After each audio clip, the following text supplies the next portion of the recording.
We've made it. We've made it back. Here we are. This is what, year 4 or 5 now. My partner here, Casey, and I making it all the way through. We're excited to get into it. But let's just quickly recap how we've done so far, and that is that we are tied at 7-5 through our predictions apiece, which means that we've both had pretty sucky years as far as predictions have gone. To be fair, we've tried to get bold here and there, and we've tried to predict some upsets that didn't pan out. So, but 7-5 each, we'll take that.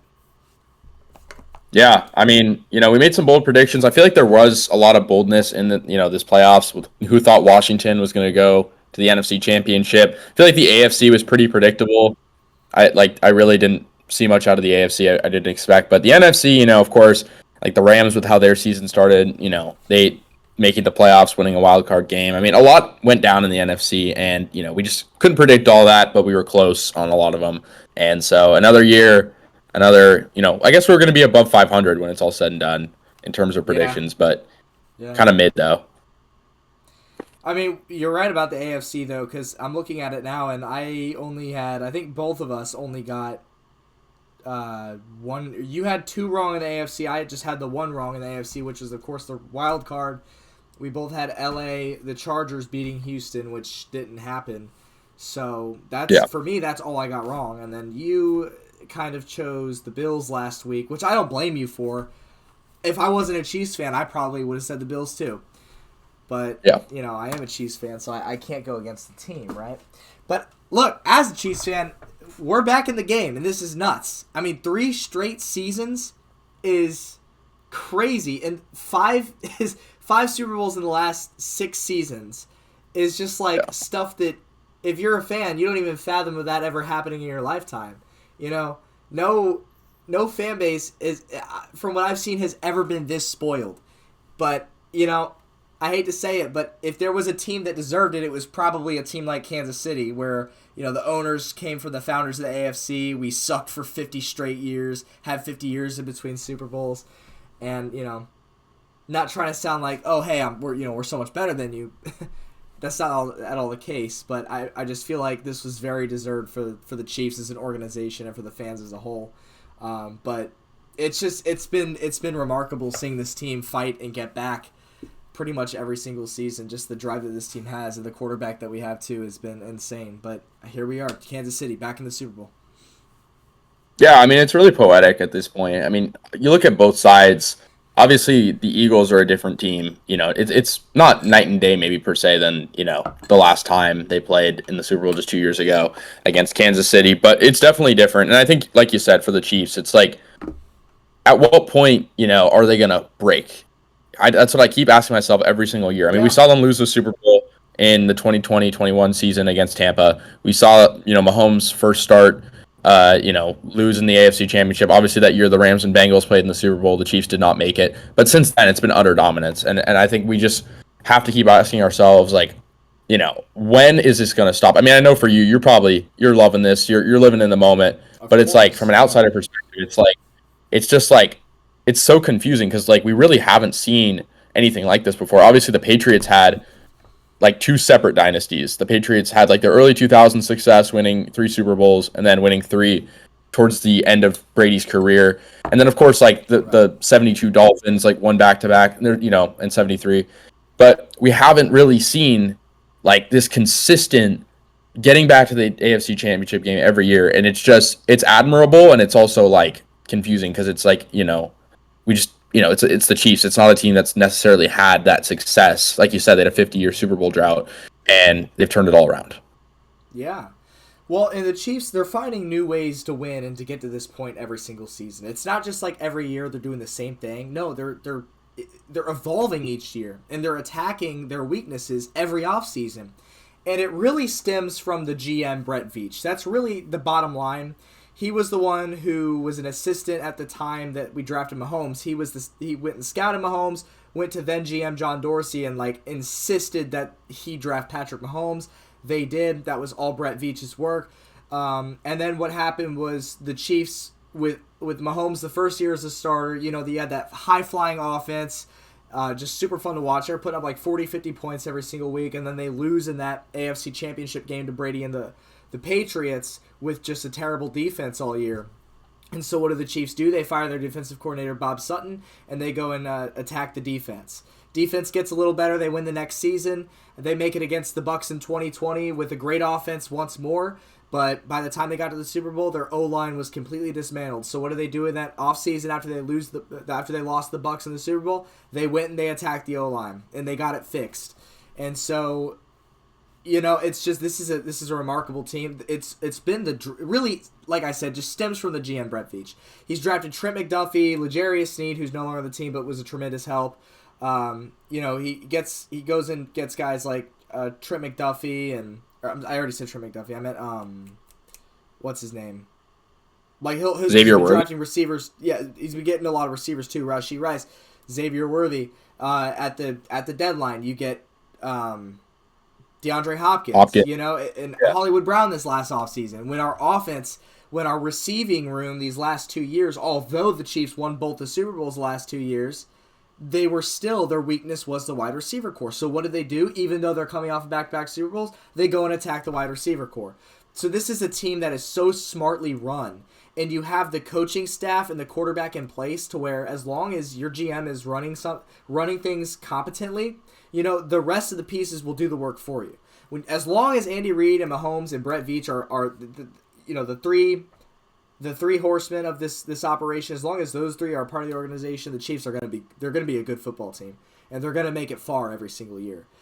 The Chiefs with Patrick Mahomes, the Chiefs have missed the Super Bowl 2 times. I mean, that's just ridiculous. This is Mahomes' 7th year as a starter. He's missed the Super Bowl twice, and both those times he missed were overtime losses of the AFC Championship.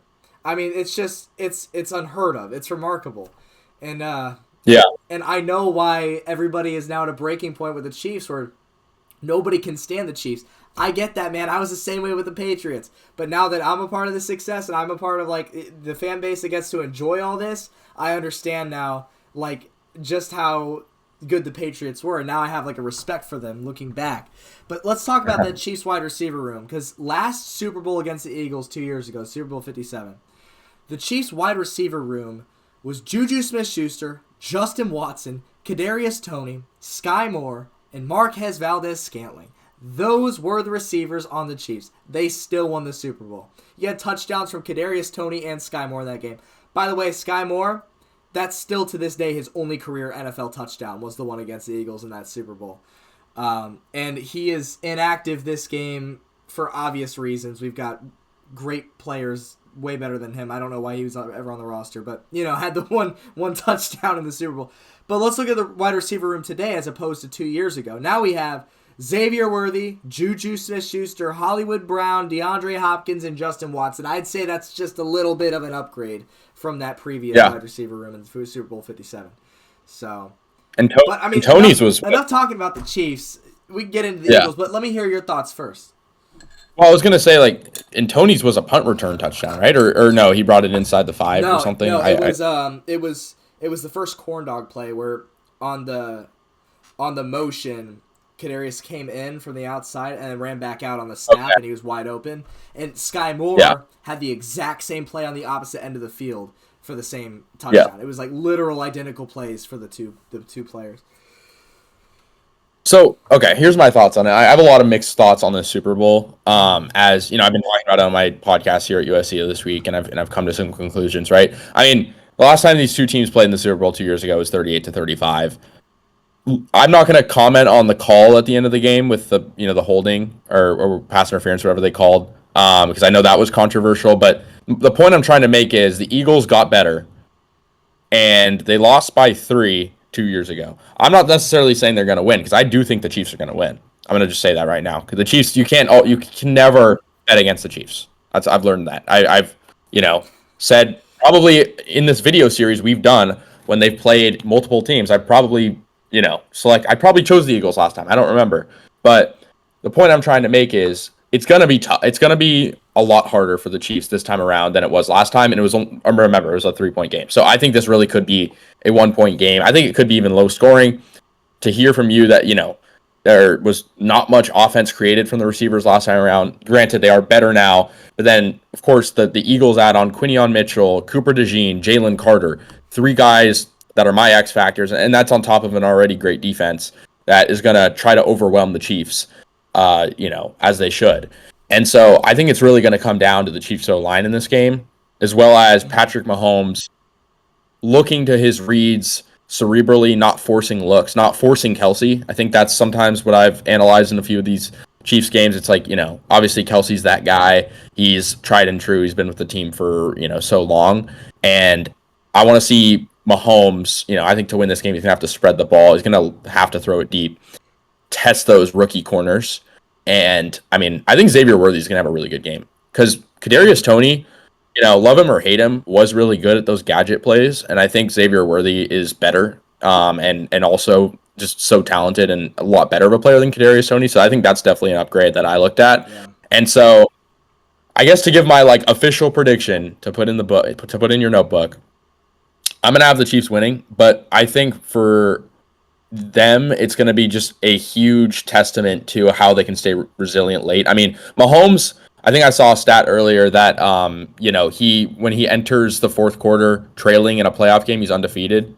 Or it was something along the lines of that. I wish I had it up. It was Mahomes has 4 straight playoff victories when trailing at the start of the fourth quarter.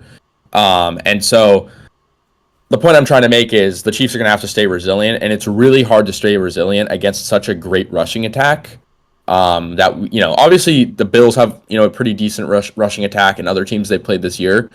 And, obviously the Ravens last year in the AFC Championship, the Niners in the Super Bowl had Christian McCaffrey. So it's not like playing Saquon and Jalen Hurts is nothing they've seen before, but it's going to be tough. And I think it's really going to come down to Mahomes just doing what he does best, and that's playing in the final 5-6 minutes of the game. Well, I think the defense has to play better for the Chiefs this time around than it did 2 years ago. And I believe Trent McDuffie himself said, I can't remember when it was, if it was after the first Super Bowl or if it was recently, but he was asked, it was McDuffie or another Chiefs defense back, I don't really recall right now, but he was asked how he felt about winning the Super Bowl, and he said it was cool and all, but our defense was mad that we still gave up that many points.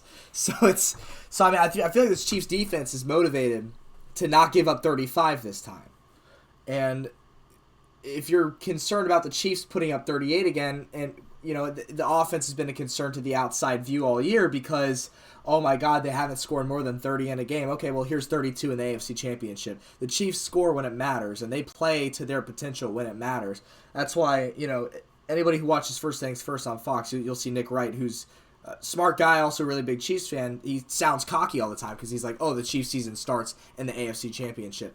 And he's not really lying. The Chiefs, they bring out their best team and their best plays, and they play at their best in the AFC Championship every year. After they just look kind of weak throughout the whole regular season, they're on cruise control. They don't put up many points. But then the second you get to the AFC Championship, it's just like the Chiefs of old, all over again. And we had the same thing in the Super Bowl 2 years ago against the Eagles. Talk about that terrible wide receiver room. They still put up 38 points. It's crazy.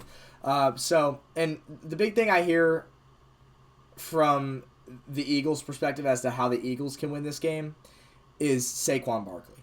And I just think it's kind of funny because we heard the same thing all last Super Bowl week about Christian McCaffrey, We heard the same thing in the 2019 AFC Championship against the Titans. Derrick Henry, and I just, there's all these things. And even with the defense, I think the Eagles have the number 1 ranked defense this year.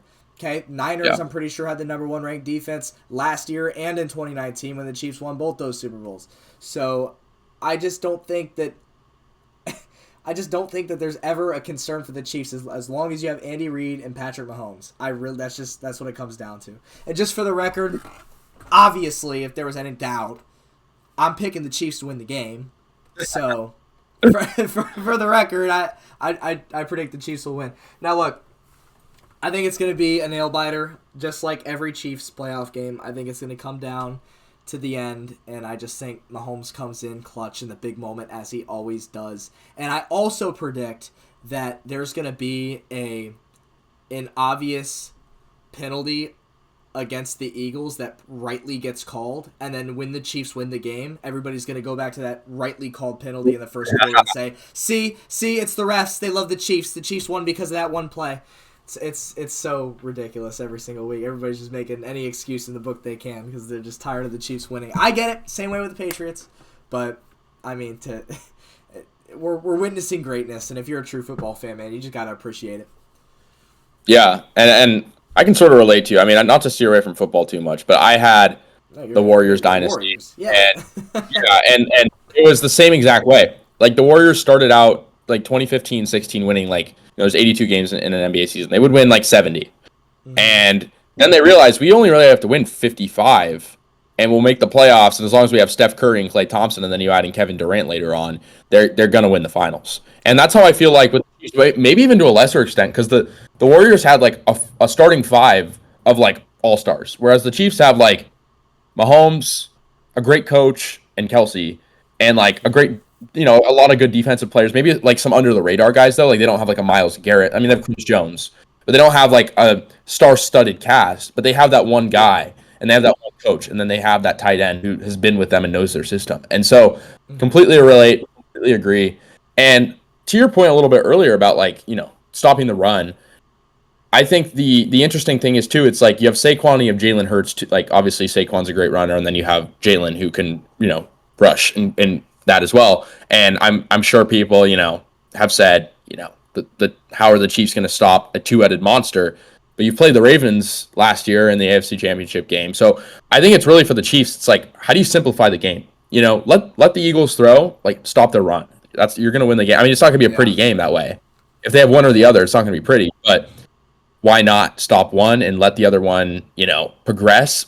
Where you have a great defense that can hold its own, and an offense that find a way to win. So I think for the Chiefs, it's pretty simple. Honestly, I think it's going to be tough, and I think people are going to be talking a lot before the game about like the refs and everything. But I think at the end of the day, it's like Mahomes has this magic, and I don't see it going away this week. I don't think it's any different than any other game the Chiefs have played. Yeah, it's really hard to ignore all the dumb ref talk because like Twitter and Instagram, that's all you ever see. But I mean, you just like I try my best to just block it out, mute it from my ears because it's all nonsense at the end of the day. I think it's the talk of sore losers. It really is. Referees are human. They're gonna make mistakes. And I think you should focus on yourself and your own team first before like saying, oh no, it's the ref's fault. I just think it's immature and it's a talk of a sore loser. But no, I think to your point that if the Chiefs can contain Saquon, look, the Chiefs are always coming from behind every Super Bowl. It'd be so nice if just one of these Super Bowls the Chiefs get ahead early. Because here's the thing is, if they contain Saquon early and get a good lead, then you're forcing Jalen Hurts to throw the ball. And I know a lot of people don't think Jalen Hurts is all that great. I think he's a good quarterback. He played phenomenally in the last Super Bowl. But I just think that's the key to this game for the Chiefs, is contain Saquon and don't get down early. Because if you get down early, then Saquon's just going to keep running. And it's going to be an uphill climb for you. But I don't know, man. I'm confident in the Chiefs. I think at some point they've just got to have this stuff down, and they've got to get ahead early and not have to come back down 10 points every Super Bowl.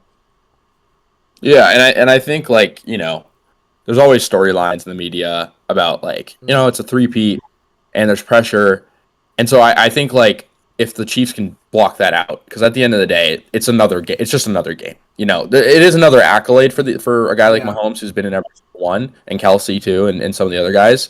But at the end, and Chris Jones, but at the end of the day, it's just another game. I think that if they play like it's just any other game and do their formula that they have every week, they'll be fine. I mean, not to open it up too much, but I think like, obviously you're a Chiefs fan, and I've talked about this as well on some of my shows this week. But if Mahomes wins his third straight, and it would be his fourth Super Bowl overall, do you put him in the GOAT conversation? Like legitimate, like you have to debate Brady and him at that point? I mean, look, I don't think that you can really compare the two until both their careers are said and done. But you could absolutely say, and you could have said this 3-4 years ago that Mahomes is on pace to Yeah. not just surpass Brady, but blow him out of the water once all is said and done. And so I don't, Mahomes could finish with the same amount of rings, maybe even one less than Brady did. But, I mean, with this pace he's on, he might as well just have the stats that are, like, way above Brady's stats. And so, yeah. I don't, like, he's not even 30 yet, Mahomes, and he's gotten, like, it's not even close, like, the next quarterbacks below him, what he has accomplished before turning 30. So, I think, let me ask you this, all right? If you could have any quarterback in their prime on your team, are you taking prime Mahomes or prime Brady? So I think most people would say Mahomes based on just raw talent, clutchness factor. I mean, Brady was great, but I mean, you just use your naked eye. I mean, who's the more talented athlete? Like, of course Brady has all the stats, right? He's going to have them for a long time. But when you just simply watch the two play with your own eyes and test it for your own vision, I think a lot of people think Mahomes is the better athlete overall. Yeah, I would take Mahomes because he's more versatile. Not that Brady had the IQ and he had the Patriot way surrounded around him. Like they had a confined system that made it so Brady could thrive every single year. Now, granted, won the Super Bowl in 05 and then didn't win it again till he lost the Giants twice and then didn't win it again till the 2010s. Right? So that would have been the Seahawks Super Bowl. Yeah, big gap.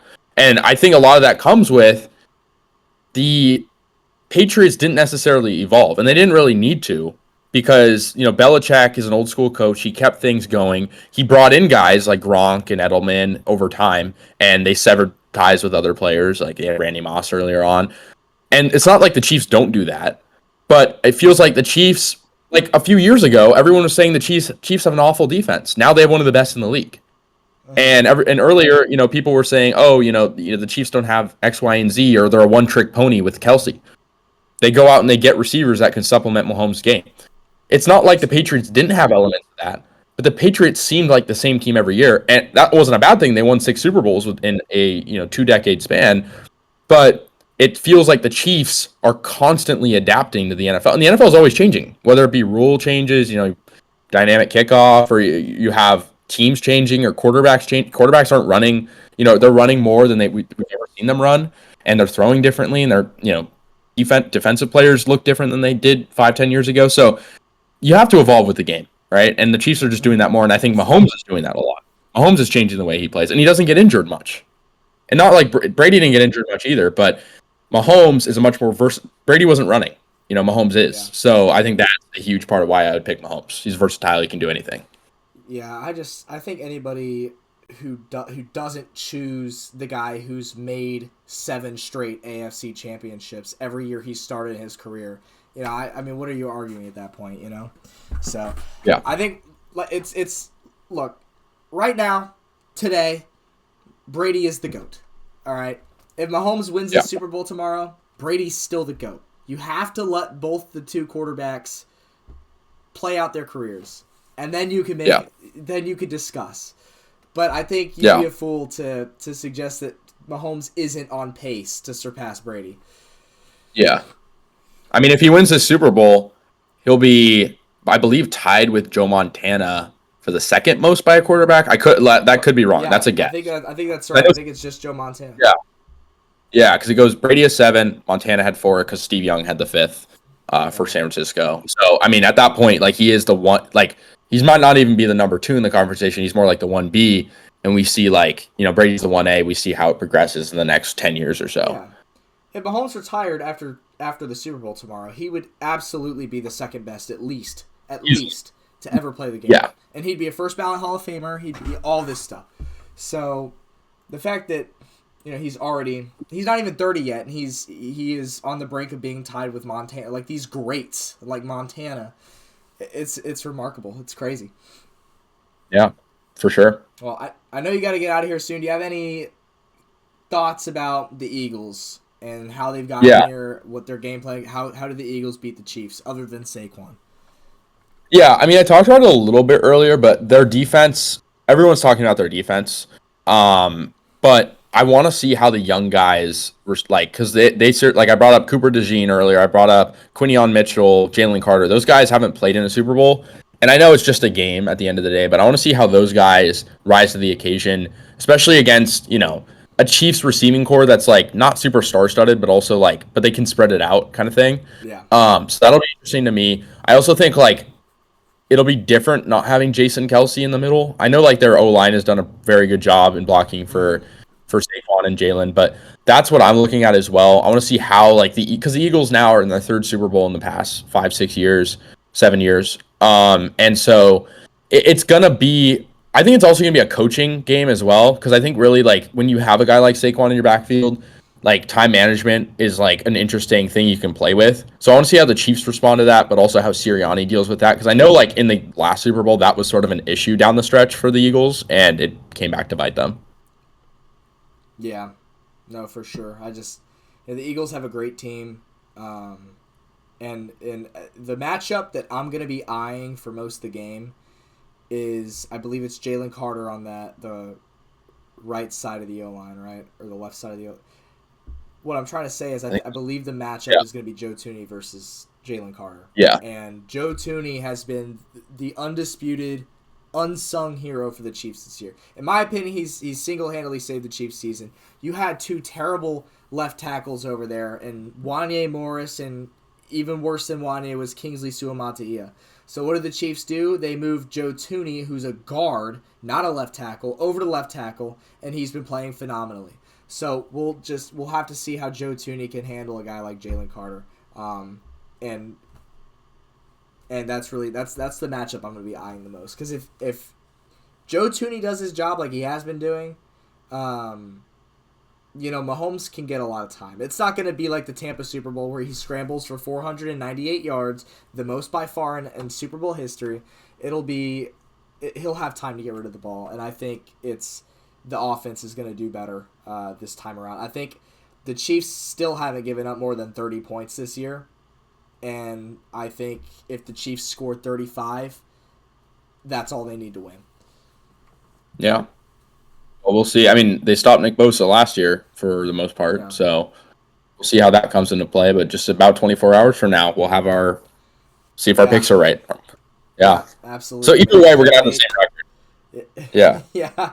So, stress is already kicking in. You just said 24 hours. I looked at the clock, and you're right. It is 24 hours. So, stress is kicking in a little bit. I'm sure I'll wake up really early with a bunch of anxiousness tomorrow. But that's how it always goes, man. Can't wait for it. And I guess we'll do a debriefing if we can afterwards. But I'll let you get out of here, man. Thank you so much for joining me once more. It's been a blast doing this with you this season, and I can't wait to do it again next year. Likewise, man. It's always a pleasure. I don't know what year this is. I think year 5, year 4, something like that. Maybe. Yeah, I think it's year 4, maybe. I don't know. I honestly 4 or 5. But the point is, we're still going. Nobody else is doing this. So, yeah, it's awesome. Man. I love it, man. Well, go do your thing. Thanks for joining me. Everybody watching, thank you for watching. See you at the end of the Super Bowl. Win or lose, I'll have the recap out. I think if I lose, I'll get 100,000 more views than if we win. So, might be the only good thing. But, yeah, we'll see you then. Thanks for watching. Peace out.